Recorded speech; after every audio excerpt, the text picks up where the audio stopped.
जब भी बेटी का नामकरण होता है तब लोग उसका नाम सीता नहीं रखना चाहते हैं। आइए जानें इसके पीछे के कारणों, धार्मिक तथ्यों और इससे जुड़ी कुछ अन्य बातों के बारे में।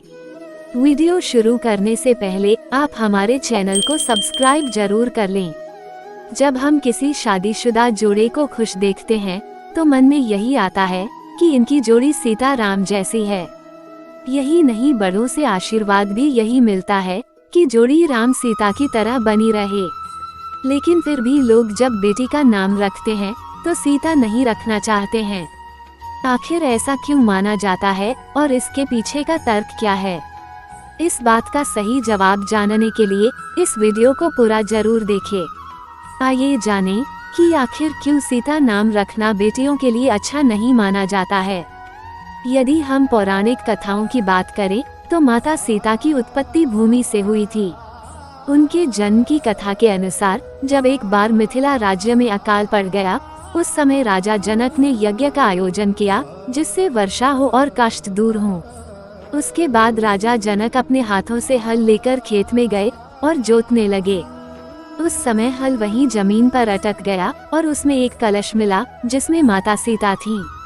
उस समय जनक जी ने माता सीता को पुत्री रूप में स्वीकारा और भूमि से उत्पन्न होने की वजह से माता सीता को भूमिजा नाम दिया गया। भूमि का अर्थ है भार सहने वाली। इसी वजह से माता सीता ने अपने जीवन में कई दुखों का भार उठाया। माता सीता का श्री राम से विवाह हुआ, लेकिन वो कभी भी महल का सुख न भोग सकी और वनवास चली गयीं। अपने पत्नी धर्म का पालन करने के लिए वो प्रभु श्री राम के साथ वन को चली गयीं। वनवास के आखिरी साल में रावण द्वारा उनका अपहरण हुआ और युद्ध के पश्चात जब माता सीता पुनः श्री राम से मिली तो उन्हें अग्नि परीक्षा का सामना करना पड़ा। हालांकि ग्रंथों में वर्णित है कि यह अग्नि परीक्षा नहीं थी, बल्कि माता सीता के असली रूप को अग्निदेव से पुनः मांगने के लिए श्री राम ने लीला रची थी। लेकिन फिर भी बेटी का नाम सीता रखते समय मन में यही विचार आता है कि कहीं उसका जीवन भी माता सीता की तरह कठिनाइयों भरा न हो जाए। माता सीता की इतनी कठिन अग्नि परीक्षा को आज भी याद किया जाता है और उनके अपमान या उनके प्रति श्री राम के कठोर व्यवहार की वजह से लोग यही सोचते हैं कि इस नाम की कोई भी लड़की कहीं आने वाले समय में सीता जी जैसी अग्नि परीक्षा से न गुजरे, इसलिए सीता नाम नहीं रखने की सलाह दी जाती है। यही नहीं, माता सीता को गर्भावस्था में दोबारा भी वन भटकना पड़ा और उनका जीवन दुखमय रहा। जब भी कोई पिता बेटी का विवाह करता है तब वो यही कामना करता है कि उसकी बेटी अपने पति के साथ सदैव खुश रहे और उसे कभी वियोग न देखना पड़े।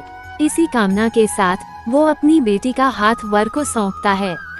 लेकिन कोई भी पिता अपनी बेटी का नाम सीता इसलिए नहीं रखना चाहता है कि कहीं आगे चलकर उसकी बेटी को भी सीता जी की तरह वियोग न देखना पड़े। माता सीता का जीवन अपार कष्टों, संघर्षों, परीक्षाओं और पति से वियोग में बीता। रामायण में वर्णित माता सीता के इसी जीवन के वृतांत को बताया गया है, जिसके बाद धीरे धीरे यह अवधारणा जन्म लेने लगी कि बेटी का नाम सीता नाम नहीं रखना चाहिए, क्योंकि आपका नाम ही आपका भविष्य और व्यक्तित्व तय कर सकता है। इसके साथ ही बेटी का नाम भूमि, भूमिजा आदि भी न रखने की बात सामने आती है। हालांकि इसके विपरीत एक पहलू ये भी सामने आता है कि ग्रंथों में पृथ्वी का वर्णन कुछ इस तरह से किया गया है कि पृथ्वी सशक्ता, पृथ्वी भारिणी, पृथ्वी च संघर्ष तारिणी है, जिसका मतलब ये हुआ कि पृथ्वी भार सहने वाली नहीं बल्कि भार उठाने वाली है और पृथ्वी हर संघर्ष को तारने वाली है। वहीं हिंदी अनुवादित धर्म ग्रंथों में पृथ्वी का ऐसा उल्लेख न लिखित होने के कारण या गलत उल्लेख होने के कारण सीता नाम एवं इस नाम के अर्थ से लोग अपरिचित हैं। यही वजह है कि लोग अपनी बेटी का नाम सीता रखने से भयभीत रहते हैं और समझते हैं कि यह नाम उनकी बेटी के जीवन में संघर्ष का कारण बन सकता है। यदि हम सीता के सही अर्थ और उनके जीवन के बारे में सकारात्मक पहलू पर ध्यान दें तो बेटी का ये नाम रखना गलत नहीं है। अगर आपको ये स्टोरी अच्छी लगी हो तो इसे शेयर और लाइक जरूर करें।